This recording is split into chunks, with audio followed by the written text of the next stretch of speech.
까탈스럽고 대꼬챙이 같은 사람은, 벽창호 같은 사람은 대접받지 못하고 적당히 타협할 줄 알고 적당히 살아가는 사람들이 지혜로운 것처럼 대접받는 세상이 되었습니다.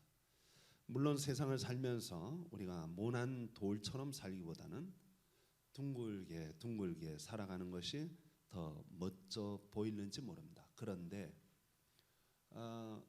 신앙에 있어서만큼은 이 적당주의는 조금 곤란하다 하는 생각을 하게 됩니다. 사실 사단 마귀가 에덴 동산에서 아담과 하와를 유혹할 때도 바로 그겁니다. 뭐 먹는데 뭘 그거 갖고 왜 그러느냐? 꼭 법을 꼭 지켜야만 되느냐? 적당히 뭐 먹을 거 먹고 마실 거 마시고 즐길 거 즐기면서 그렇게 사는 것이 어떻겠느냐? 아담과 하와를 유혹할 때 바로 그렇게 유혹했던 것입니다. 예수님께서 광야에서 40일 기도를 하실 때도 사단이 비슷하게 유혹을 했습니다.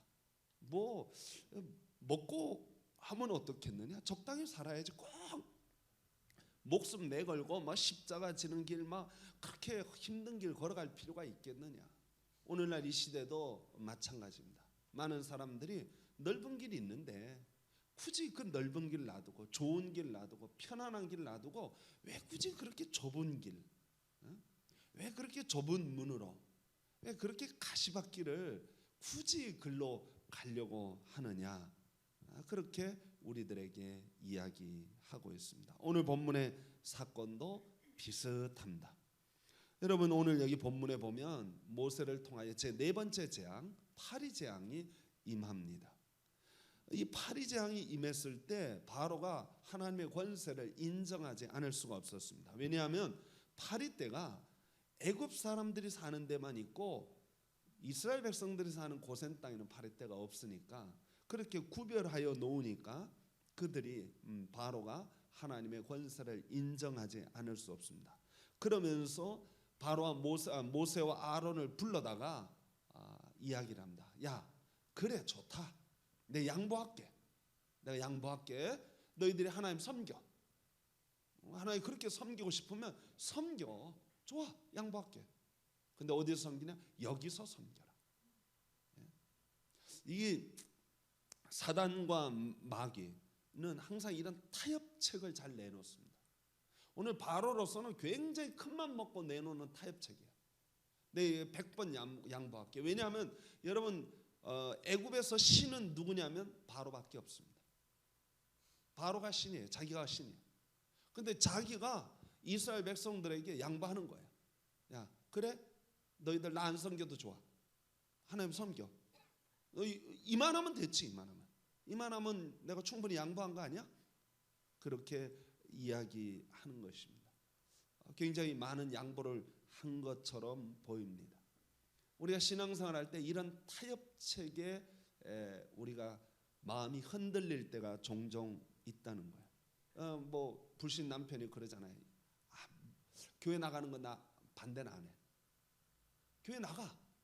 그런데 뭐냐? 광적으로는 하지 마. 그러니까 그분들이 생각하는 광적인 건 뭐예요? 그냥 수요일도 나가고 금요일도 나가고 그냥 무조건 나가면은 광적인 거예요. 무조건 그 사람들이 볼 때는. 그러니까 너무 열심 내서 신앙생활 하지 말라는 거예요. 적당히 신앙생활 하는 거예요. 그냥 주일날 한번 가서 예배 드려라. 내가 그건 인정해 줄게. 근데 새벽 기도는 하지 마. 금요 철야 기도도 하지 마. 내가 요 정도 양보했으면 된 거 아니야? 라고 얘기하는 것입니다. 그들이 우리를 무척 생각해 준 것처럼 그렇게 생각하면서 말하지만 사실은 그거는 생각해 준 것이 아닙니다. 적당히 살라는 거예요.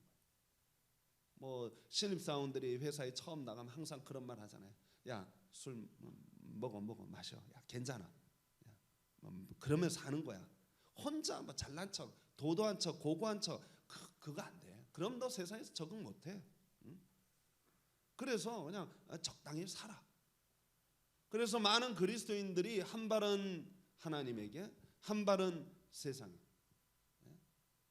예수님 뭐라고 말씀하셨냐면 손에 쟁기를 잡고 뒤를 돌아보는 자는 하나님 나라에 합당치 않다.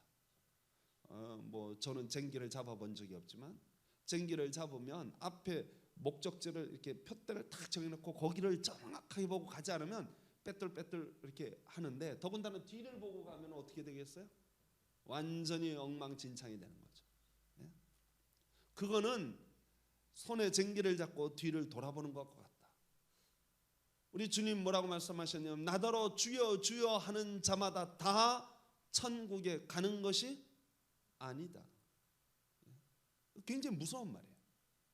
우리가 다 교회 안에 있지만 두 사람이 맷돌 갈다가 한 사람은 데려감을 당하고 한 사람은 버려둠을 당한다. 이런 말들이 굉장히 무서운 말들이에요. 왜냐하면 우리가 함께 신앙생활하고 함께 하나님을 찬양하고 하나님께 영광 돌리고 봉사하고 충성하고 헌신하는 것 같아 보이지만, 그러나 그것은 겉으로 볼 때는 그렇다는 거예요. 왜냐하면은 우리 신앙생활이 여기서 판가름 나는 것이 아니라, 사실은 제가 주일에도 설교했지만 믿음은 테스트를 받을 때 표시가 납니다. 테스트를 안 받으면 믿음이 표시가 안 납니다. 시험을 받아야 이 사람의 믿음이 진짜 있구나 없구나 그걸 알 수 있는 거예요. 우리의 믿음은 교회 안에서 판가름 나는 게 아닙니다. 교회 안에서는 얼마든지 훌륭한 척 할 수 있어요. 척하는 거는 그리 어렵지 않습니다. 뭐 여기서 24시간 사는 게 아니잖아요. 딱 1시간 있잖아요. 길어봐야 2시간, 3시간. 그때 척하는 거는 쉬워요. 그런데 함께 24시간을 같이 계속 산다면 달라져요. 척할 수가 없어요. 다 나와요. 제가 선교사 훈련을 받으려고 필리핀에 가서 8개월 동안 선교사 훈련을 받았는데 공동체 생활을 해요.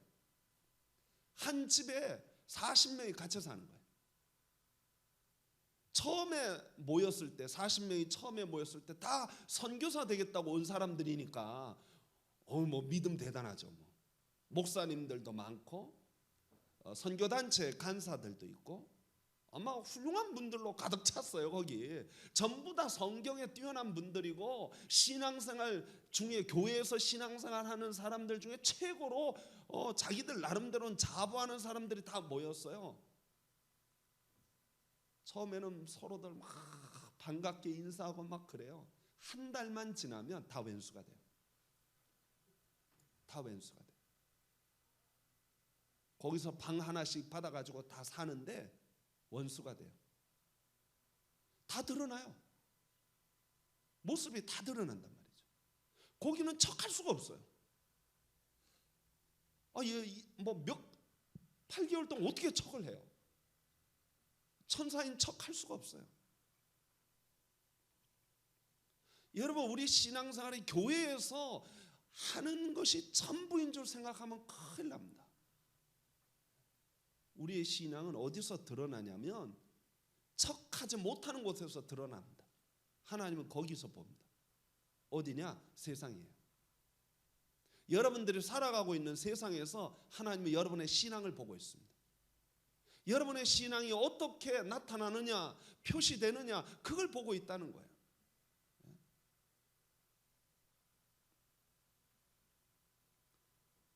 성도 여러분, 저와 여러분들은 교회에서 위로받고 하나님의 말씀 받고 은혜 받고 힘 받아서 세상에 나가서 힘있게 사는 거예요. 그 은혜를 나누면서 사는 거예요. 그리스도인 된 모습을 거기서 보여주는 거예요. 꾹꾹 참고 인내하면서 거기 사는 거예요. 우리는 그런 의미에서 구별된 사람입니다. 그렇기 때문에 적당주의가 있을 수가 없어요. 왜냐하면 어디서든지 우리 노선은 분명해야 됩니다. 여기서 주여 하나님 막 소리치면 우리 노선이 분명한 게 아닙니다. 세상에 나가서 내가 하나님 편에 서 있다는 것을 보여주어야 노선이 분명한 거예요. 리트머스 종이는 테스트를 해봐야 색이 나오거든요. 그냥 있을 때는 다 똑같아, 하얀색이에요. 여러분, 이 바로가 아론과 모세에게 타협책을 내놓습니다. 그 타협책에 속으면 안 됩니다.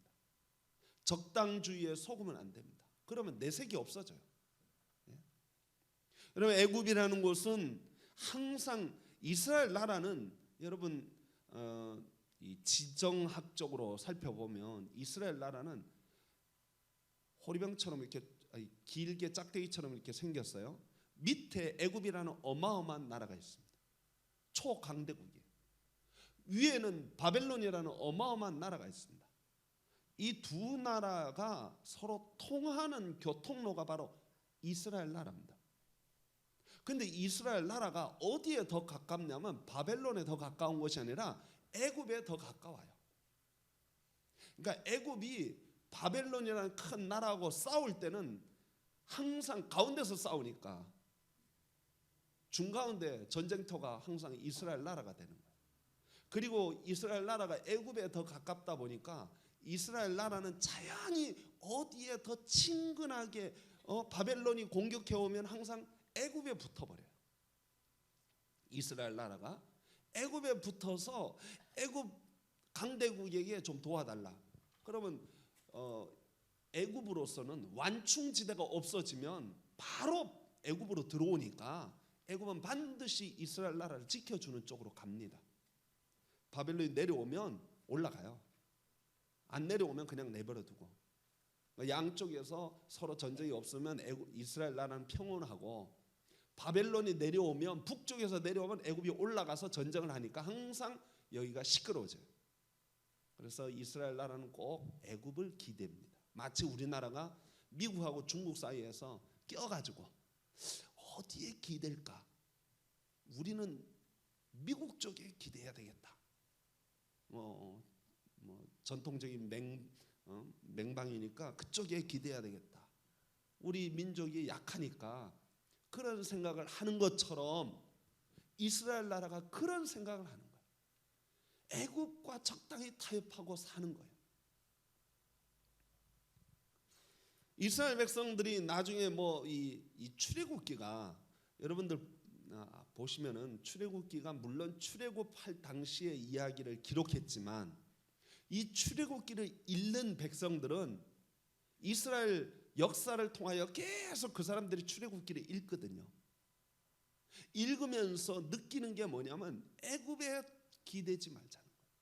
오늘 이 출애굽기에 나오는 내용들이 뭐냐면 이스라엘 백성들이 고깃가마 곁에 있을 때 좋았거늘, 거기서 마늘 먹을 때가 좋거늘, 그런 얘기. 애굽으로 돌아가자. 그때 모세는 끊임없이 뭐라고 말해요? 안 된다. 안 된다. 거기 기대서는 안 된다. 애굽은 우리가 떠나야 할 곳이지 머물러야 할 곳이 아니다. 성도 여러분, 저와 여러분들이 이 땅에 살면서 바로 그 점을 기억해야 됩니다. 세상에 나가서 하나님의 자녀로서 빛되고 소금된 사명을 감당해야 되지만 세상에서 사는 것은 아니다는 거예요. 하나님께서 이스라엘 백성들을 홍해를 건널 때 홍해를 건너는 것 사건을 신약에서는 뭐로 표현하냐면 세례로 표현해요. 거듭난 것으로 표현해요. 이제 옛사람이 죽고 새사람이 된 것으로 표현해요. 그 얘기는 뭐냐면 이제 두 번 다시 너희는 애굽으로 돌아갈 일이 없다. 끝났다. 거기는 관계가 끝났다는 거예요. 너희들은 이제 하나님의 자녀요 하나님의 백성으로 살아야 된다. 그렇게 구별된 삶을 살아야 한다 하는 것을 보여주고 있는 것입니다. 그래서 바로가 애굽 땅에서 하나님 섬겨라. 모세는 노 우리는 가야 된다. 건너가야 된다. 이 옛사람의 습관에 머물러 있는 것이 아니고 새로운 하나님의 백성으로 서야 한다는 것입니다. 저와 여러분들이 바로 이런 삶을 살아야 합니다. 이 땅에 살면서 적당주의, 적당히 양쪽에 다리를 걸치고 사는 그런 삶이 아닌 진실로 하나님 뜻 가운데 사는, 하나님의 노선을 분명히 하여 하나님께 영광 돌리는 삶, 그러면 반드시 사람들은 우리 보고 뭐라 해요? 미쳤다, 광적이다. 여러분, 예수님이 이 땅에 오셨을 때 사람들이 예수님 보고 뭐라 그래요? 미쳤다 그랬어요. 바알세불에게 미쳤다. 예수님의 동생들과 어머니가 찾아와서 말렸어요. 그러면 안 된다. 오늘날 불신자들이, 우리 그리스도인들이 이 세상에서 그리스도인다운 모습을 보이면 세상이 우리를 미워하게 돼 있어요. 싫어하게 돼 있단 말이죠. 저들과 적당히 함께 어울려 먹고 마시고 죄를 짓고 그들의 자리에 앉아 있으면 그들은 하나도 우리를 나쁘게 보지 않습니다. 좋게 봅니다. 성도들은 어떤 의미에서 연꽃 같아야 돼요. 뿌리는 진흙벌 속에 있지만, 진흙탕 속에 있지만, 꽃은 하얀 아름다운 꽃을 피우는 것처럼 그렇게 사는 것입니다. 만약 우리가 적당히 살면 꽃이고 뭐고 없어요. 사도 바울은 말하기를 너희가 흠이 없고 순전하여 어그러지고 거스리는 세대 가운데서 하나님의 흠없는 자녀로 세상에서 그들 가운데 빛으로 나타내며 그랬어요. 저와 여러분들이 어디에 있든지 빛으로 나타내기를 소망합니다. 직장생활 10년 했는데 사람들이 나 예수 믿는 줄 몰라. 그럼 어떻게 된 거예요? 아무 열매가 없는 거죠. 아무 그게 없는 거죠. 예수님 그런 말씀하셨어요. 과수원의 농부가 나무를 심고 열매를 기대하고 거기다 영양분을 주고 땀 흘려 가꾸고 잡초 다 뽑고 했는데 열매가 맺히지 않아요. 한 해가 지나고 두 해가 지나고 세 해가 지나고 한 번만 더 참고 해보자 했는데 또 열매가 안 맺혀요. 그럼 어떻게 된다 그랬어요? 도끼를 들어 나무를 베버리는 거예요. 쓸모없구나. 베버리는 거예요. 우리 그리스도인들이 하나님께서 은혜를 주시고 사랑을 주시고 복을 주시고, 그래 올해는 열매가 있겠지, 올해는 진짜 하나님의 자녀로서 자녀다운 모습을 보이겠지, 참고 또 참고 인내하면서 우리에게 은혜를 베풀어 주십니다. 그런데 아무런 열매를 안 맺어요. 그러면 예수님이 무슨 생각을 하실까요? 내가 공을 들였는데 소용이 없구나. 그러면 도끼를 든다는 거죠. 저는 이 가을에 우리 서북의 성도들이 열매 맺는 삶이 되기를 소망합니다. 이 땅에서 빛이 되고 소금 된 삶. 만약에 우리가 이 땅에 빛이 되지 않고 적당히 살면은 어떻게 되냐? 우리가 세상에 물들게 돼요. 여러분, 이거는 누구의 영향력이 크냐의 싸움입니다. 여러분, 이건 진짜로 영향력의 싸움이에요. 우리 그리스도인의 영향력이 크냐 아니면 세상의 영향력이 크냐 하는 싸움입니다. 사실 우리 그리스도인은 굉장히 불리한 위치에 있습니다. 세상의 영향력으로 온갖 매스미디어를 통해서 계속해서 세상적 사고방식을 우리에게 심어줍니다. 만나는 사람마다 다 세상적 사고방식을 우리에게 심어줍니다. 그때 우리는 거기서 정면으로 말싸움하지는 않지만 우리 자신의 줏대를 정확하게 지키고 나는 하나님의 자녀로서 바른 삶을 삶으로써 결과적으로는 어떻게 될까요? 세상에 적당히 사는 사람들이 행복할 것 같아 보이죠? 세상에 사는 사람들이 멋있게 살 것 같죠? 세상에 줄 수 있는 것이 우리에게 행복이고 평안일 것 같죠? 사단 마귀와 예수님께 그렇게 시험하자. 내가 너에게 다 줄게. 다 줄 것 같죠? 아니에요. 아니에요. 세상이 주는 건 평안 아닙니다. 세상이 주는 것은 걱정이요, 근심이요, 염려입니다. 돈은요, 없어도 걱정이고 있어도 걱정이에요. 제가 가만 보니까 돈 없어도 문제고 있어도 그 돈 때문에 머리 터지게 싸우더라고요. 부자들이 제일 먼저 하는 게 뭔지 아세요? 담벼락 높이 세우는 겁니다. 이 세상에 염려와 근심을 빼면 남는 게 아무것도 없어요. 일생 여러분의 삶을 돌이켜보세요. 뭐가 있어요? 걱정하고 염려하는 게 끊임없이 있잖아요. 세상이 우리에게 주는 것은 그거밖에 없어요. 속지 마세요. 우리 하나님께서 우리에게 주시는 것은 그런 세상적인 것이 아니라 하늘의 은혜입니다. 마음의 평안이고 위로입니다. 예? 주님 부여잡고 하나님 부여잡고 사는 것이 우리에게 진정한 위로가 되고 힘이 되는 줄 여러분들 믿으시기 바랍니다. 예? 사도 바울이 그랬잖아요. 빈들이나 초막이나 궁궐이나 어디든지. 다윗이 그러잖아요. 사망의 음침한 골짜기를 가도 난 두렵지 않다. 해바람을 두렵지 않다. 그 사람들은 마음에 뭐가 있냐? 하나님이 주시는 위로가 있어. 하나님이 주시는 평안이 있다. 감사가 있다. 세상 사람들이 나중에 알게 돼요. 야, 우리는 막 아둥바둥하면서 막 이를 갈면서 허리띠를 막 졸라매고 막 죽으라고 살면서 사는데 뭐 너보다 조금 더 잘 사는 것 같은데, 너보다 조금 더 나은 것 같은데, 가만 보면 나는 늘 근심하고 염려하고 걱정하는데 너는 어찌 그렇게 늘 감사하고 늘 찬송하고 늘 기뻐하며 그리 사냐? 예? 도대체 비결이 뭐냐? 그때 우리 간단하게 말하잖아요. 예? 내가 행복의 비결을 너한테 알려줄게.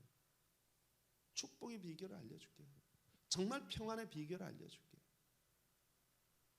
그때 우리 그리스도인이 여러분 궁극적으로 그들이 자기들과 함께 지옥의 멸망의 그 넓은 길로 가서 멸망의 구렁텅이에 가는 것이 좋은 것이라고 우리를 유혹하고 미혹하여 끌고 가려고 하지만 나중에 그들이 알아요. 아, 저분들이 훨씬 더 행복한 삶을 사는구나. 멋진 삶을 사는구나. 예? 그들이 나중에 아는 거예요. 예.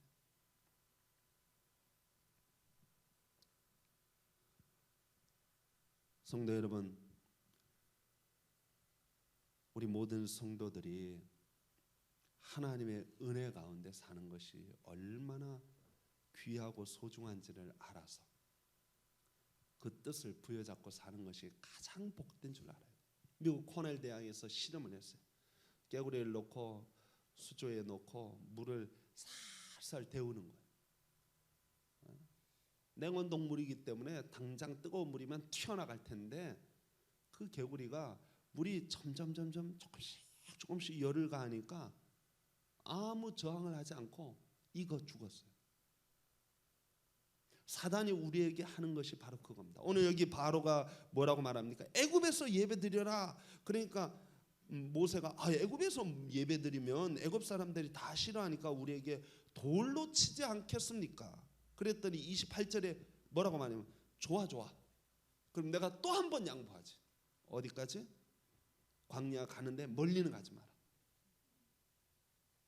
여러분, 이 10가지 재앙을 하는 동안 바로는 끊임없이 타협책을 제공합니다. 내가 양보할게 타협책을 제시합니다. 그러나 성도 여러분, 끊을 때는 정확하게 끊어야 합니다. 우리가 서야 할 자리가 어디인지 우리가 분명하게 정하고 우리는 하나님의 자녀로서 하나님과 함께하는 것이 복인 줄 믿으시기 바랍니다. 예? 건강도 좋아요, 돈도 좋아요, 명예도 좋고 다 좋아요. 그런데 여러분, 주님이 우리와 함께하는 게 진정한 복인 줄 믿으시기 바랍니다. 예? 주님과 동행하면 그 어느 곳이든지 여러분들이 주님 때문에 감사하고 주님 때문에 찬송하는 그런 축복이 있는 거예요. 예? 왜 우리 앞서간 신앙의 선배들이 설령 하나님이 우리를 살려주지 않고 죽인다 할지라도 그들이 감사 찬송하면서 하나님께 영광 돌렸을까요? 예? 단두대에 끌려가면서 목이 베어지는데 감사 기도를 하고 목을 잘라요. 참 놀랍잖아요. 제가 조선시대 때 역사 이야기를 읽어보니까 신유박해 때 캐톨릭 신자들을 이제 잡아 죽이는 거예요. 정약종 뭐다 잡아다가 이제 죽이는 거예요.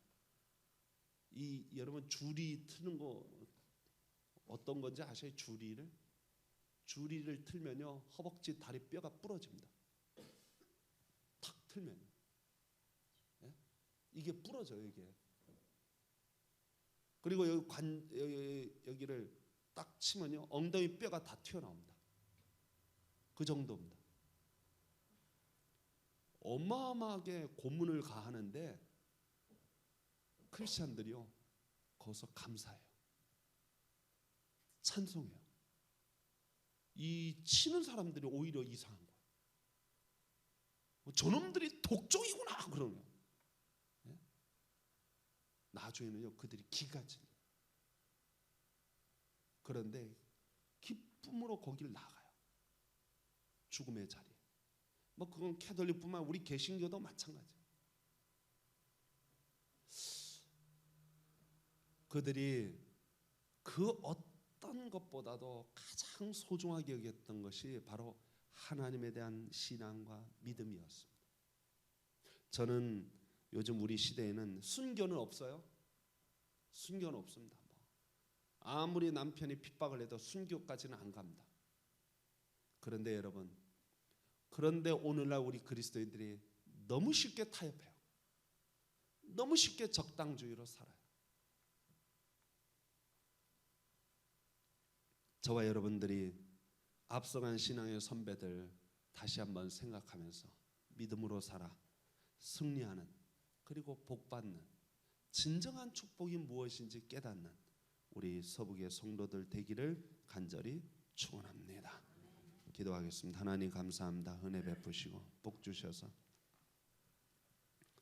저희들이 믿음 가운데 살게 하여 주옵시고 은혜 가운데 살게 하여 주시옵소서. 주님, 우리 서북교회가 성령으로 충만하고 은혜로 충만하여서 이 땅에서 하나님 영광을 드러내고 하나님의 자녀임을 보여주고 나타낼 수 있는 저희들 되게 하여 주옵소서. 사단 마귀가 우리를 타협책을 제시하고 세상이 우리에게 적당하게 살라고 말한다 할지라도 저희들이 믿음에 살아서 시험에 들지 않게 하여 주옵시고 죄가 우리 가운데 자리하지 않도록 주 하나님 역사하여 주시옵소서.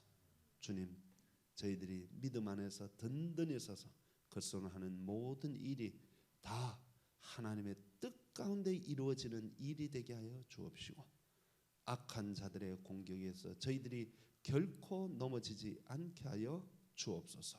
주님 불멸과 불병거로 우리를 지켜주시고 보호하여 주옵소서. 예수님 이름으로 기도합나이다.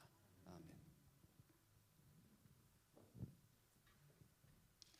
네, 찬송가 420장 부르시고 우리 기도하겠습니다.